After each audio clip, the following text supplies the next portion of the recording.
PM Modi के नए भारत में दूरदर्शन भी नया हो गया है। जब कभी राष्ट्रीय महत्व की घटनाओं की 360 डिग्री कवरेज की बात आती है, तब कवरेज के मामले में दूरदर्शन का कोई सानी नहीं है।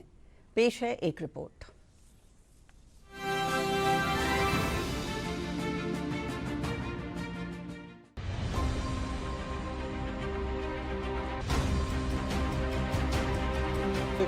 जब राष्ट्रीय महत्व की घटनाओं की 360 डिग्री कवरेज की बात आती है तो दूरदर्शन का कोई सानी नहीं है। लेकिन इस बार गणतंत्र दिवस पर कॉकपिट कवरेज ने सबका दिल जीत लिया।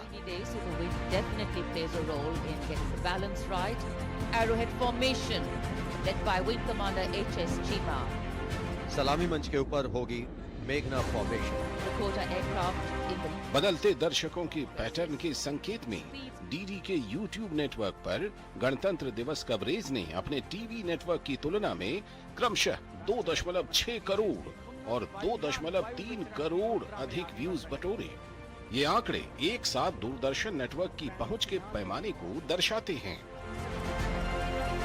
इसे देश भर के 180 से भी अधिक चैनलों द्वारा कुल 3.2 बिलियन से भी अधिक टेलीविजन व्यूइंग मिनट तक बढ़ाया गया, जो इन दूरदर्शन दृश्यों को सुबह 9:30 बजे से दोपहर तक प्रसारित करता था।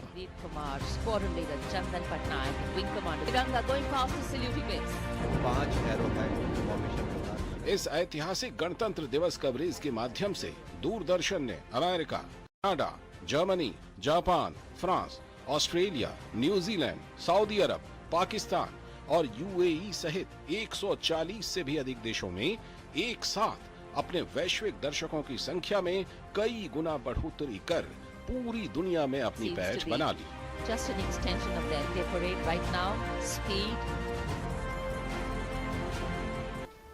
अनेक विविध कार्यक्रमों के माध्यम से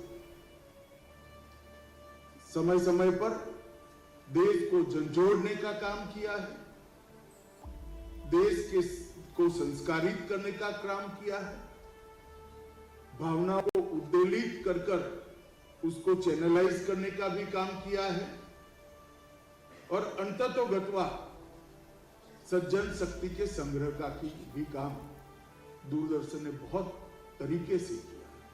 दूरदर्शन ने और इंडिया रेडियो ने भी भारत के नायकों के, जिन्होंने हमें आजादी दिलाने में बहुत बड़ी भूमिका निभाई, उन पर भी 550 से ज्यादा ऐसे नायकों पर आज तक टीवी पर भी और रेडियो पर भी उनके जीवन पर प्रकाश डालने का काम किया है। स्वराज एक अनूठा प्रयास है। हमारे जो देश के युवा हैं उनको जानना चाहिए कि स्वतंत्रता के संग्राम के लिए हमारे स्वतंत्रता सेनानियों ने क्या बलिदान दिए। उससे जो इंस्पिरेशन मिलती है तो युवा पीढ़ी को भी कुछ करने की आगे इच्छा उसके अंदर भी जागृत होनी चाहिए और देश के इतिहास पे गौरव अनुभव करना चाहिए।